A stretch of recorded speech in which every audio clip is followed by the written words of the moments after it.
Welcome to the Lion's Share podcast, where we break down today's most impactful research and bring fresh insights from the academic frontier straight to you. Today, we're grappling with a really core strategic issue, aren't we? How organizations handle, well, just crushing complexity. Right. Product complexity, service complexity, and at the same time, they need speed-to-market tailored solutions. It's a tough mix. So what's the counterforce? What are we diving into today? We are looking at modularity. And I mean, really looking at it, this isn't just some engineering footnote. It's a fundamental architectural choice. It shapes your competitive stance, your innovation rate, even how you structure your company for entrepreneurship. Okay, let's lay the groundwork then. What exactly is a modular system? What are we comparing it against? Okay, so at its heart, modularity means dividing a system, any system, into smaller kind of independent parts, modules. Right. But the crucial bit, the absolute key, is that these modules interact only through standardized interfaces. That's non-negotiable. Standardized interfaces. Got it. Why is that so important? Because it lets different teams, maybe even different companies, focus on their specific bit, their module, without worrying about the whole system until assembly. And our sources, especially leaning on Christensen, really stress this isn't just tech specs. It's strategy. It even predicts how fast something gets adopted. Exactly. So you have modular architecture on one side, think Android or PCs with interchangeable parts. You maybe trade a bit of peak performance, but you gain flexibility, speed, often lower cost. Then on the other side, you've got interdependent architecture, tight coupling. Like the classic Apple model. Precisely. Proprietary parts all optimized to work together, usually under one company's control. Great for function, reliability, but different strategic implications. Okay, but hang on. If modularity means faster adoption, what about a case like Toleram Industries in Nigeria? They built this huge interdependent system, power, logistics, everything, and they were massively successful even though it was slow to build. That's a really important point. Toleram shows the sheer effort needed for interdependence when the surrounding ecosystem, the infrastructure, just isn't there. Modularity allows faster entry if those standardized interfaces and components are already available or easy to establish. If you have to build the whole world yourself, like Toleram did, then interdependence is your only real option, but you pay for it in time. Exactly. It's that trade-off. Control versus speed, dictated by the environment. That makes sense. Okay, let's clarify the main types of modularity practitioners might use. Our sources highlighted too. Yeah, the first is probably the simplest. Component sharing. Like the USB charger example. Same plug everywhere. Perfect example. You reuse an identical component across different products, maybe even different brands. Strategically, that slashes inventory complexity, right? Sure. And lets you really scale up production of that one shared part. Okay, and the second type, sectional modularity. That sounded more transformative. Oh, it is. Sectional modularity is more like using Lego blocks, identical or very similar sections that click together. So you can build lots of different things from the same basic pieces. Exactly. That's the power of combinatorial innovation. By standardizing just the connections and maybe the size, you can generate a massive number of end products from a relatively small set of modules. Think mass customization. Mass customization. That immediately makes me think about platform ecosystems.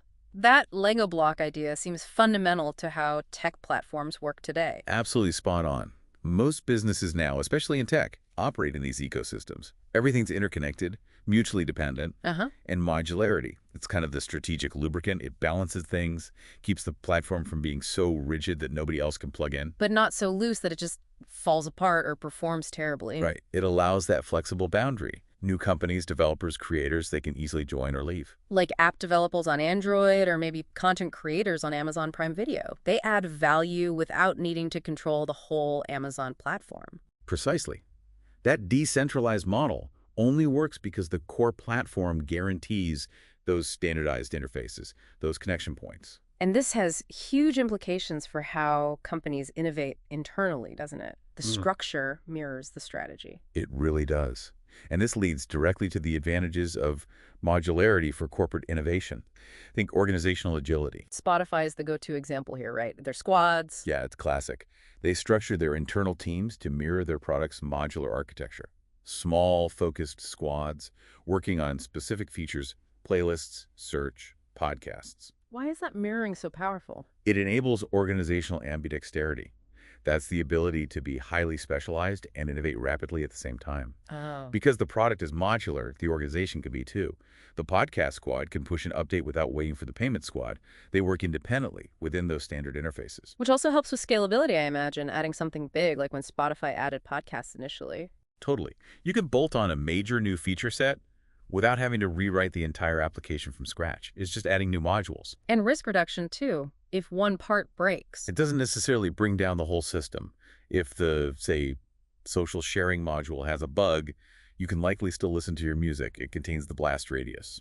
Okay, so specialization, scalability, risk reduction. Mm-hmm. If you take that internal modularity to its extreme, where does it lead? What leads to treating internal functions almost like independent businesses, which brings us squarely to Amazon. Right. Amazon didn't just use modularity for engineering. They weaponized it as a business strategy. They really did. This is the concept of decoupling, often implemented using microservices. Explain microservices for us. How does that work? Think of it as breaking down massive back-end applications into a collection of small, completely independent services. Each one handles a specific business task, inventory, checkout, recommendations. So, radical decoupling. What's the strategic win for an executive? Why go through that complexity? Speed, resilience, scalability. Because each service is independent, teams can update and deploy their service incredibly quickly. If one service fails, it doesn't cascade. And you can scale just the services that need it. It forced every internal Amazon team to think like a service provider, exposing their function through a standard interface. That's how they launch new things so incredibly fast. That's immense leverage. But it sounds like it creates its own headaches, too. This can't be all upside. Let's pivot to the critique. Oh, absolutely not. Modularity, especially at the scale of microservices, is hard. There are significant hidden costs. For the DBA or PhD practitioner, understanding these is crucial. First up, integration complexity. This is the performance issue, right? Getting potentially hundreds of these independent modules built by different teams to actually work together smoothly without creating new bottlenecks. Exactly. Just making it all hang together efficiently in a huge distributed system is a massive technical challenge. Okay, what's the second big cost? This one's more managerial, more about governance. It's standards and interoperability. So not just making it work, but agreeing on how it should work. Precisely.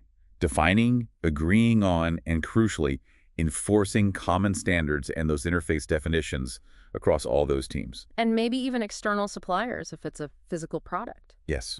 That requires constant, significant management effort and oversight. It's a governance nightmare if you don't get it right. And if you don't get that governance right, well, we get spectacular failures. Which brings us to the Tesla Model 3 production example. Ah, yes. Tesla's early Model 3 line. They aim for extreme automation, a highly complex integrated physical system. You could argue it was sort of modular in process steps. But it lacked the resilience. That lacked the resilience of well-managed digital microservices. They hit massive bottlenecks, quality issues.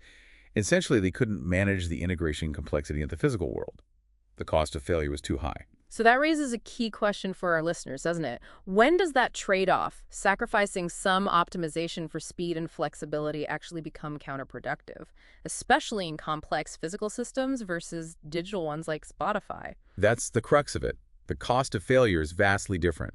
If a Spotify microservice fails, you roll back code, maybe users see an error for a bit, quick fix. Right, low impact relatively. If a module on a hyper-automated physical assembly line fails, the entire line can stop. We're talking huge delays, massive capital rework. Tesla arguably underestimated the exponential cost of managing that physical integration complexity. A very critical distinction. Let's broaden the view now. The sources argue modularity isn't just for tech and factories. What about applications in areas like healthcare? Highly regulated, complex. Yeah, it's really interesting there. In healthcare, modularity can be a huge boost for things like personalized medicine and even safety. How so? Well, imagine manufacturers can reuse standardized, already approved components, a specific sensor chip, a battery type, a software algorithm for analysis. Ah, so they don't need to revalidate that specific component every single time. Exactly. If the component and its interface are standardized and previously vetted, you can potentially incorporate it into new devices much faster, bypassing lengthy regulatory hurdles for that specific part. That saves time and money, obviously, but improves safety too. Potentially, yes. You're building on components with a known safety record. We saw examples like the modular PRO systems, like Thrive, improving patient data reliability through standardized modules. So it's not just efficiency, it's potentially better outcomes and even helping in resource-limited settings by using proven standard parts. Right. It shows the potential to tackle bigger societal issues through this architectural approach. And that societal impact theme continues with sustainability, especially in fashion. That statistic was stark fast fashion driving nearly 10% of global greenhouse gases. It's a huge problem. And here we see modularity proposed as a design solution. CEO Pamela Morris-James is a key voice here. What's her argument? She advocates designing clothes around fewer core versatile pieces.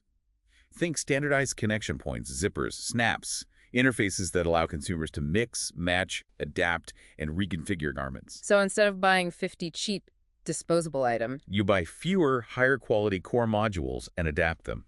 It directly combats overconsumption and reduces manufacturing waste.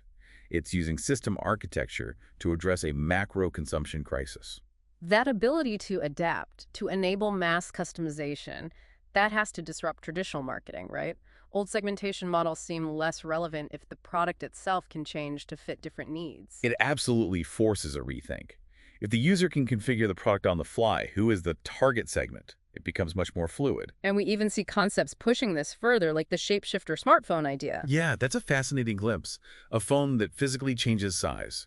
From a small 3.3-inch device to a 7.1-inch tablet, just by adding modular shells with their own screens and batteries. Challenging the whole idea of fixed hardware form factors. Exactly. Catering to really diverse, changing user needs through standardized, swappable components. Okay, let's pull this together for the senior practitioners listening. Modularity seems essential. Flexibility, scale, managing risk. It offers a lot. It does. It's a powerful tool. Right. But, and this is the crucial takeaway, the managerial challenge is immense. It comes back to that integration and standards problem. Yes. Managing the sheer complexity of integration, especially with external partners in the supply chain, and rigorously defining and enforcing those common standards, that's where the strategy lives or dies. Get it wrong, you get bottlenecks, performance loss. The Tesla scenario. A really vital point for anyone implementing this. Okay, final thought then.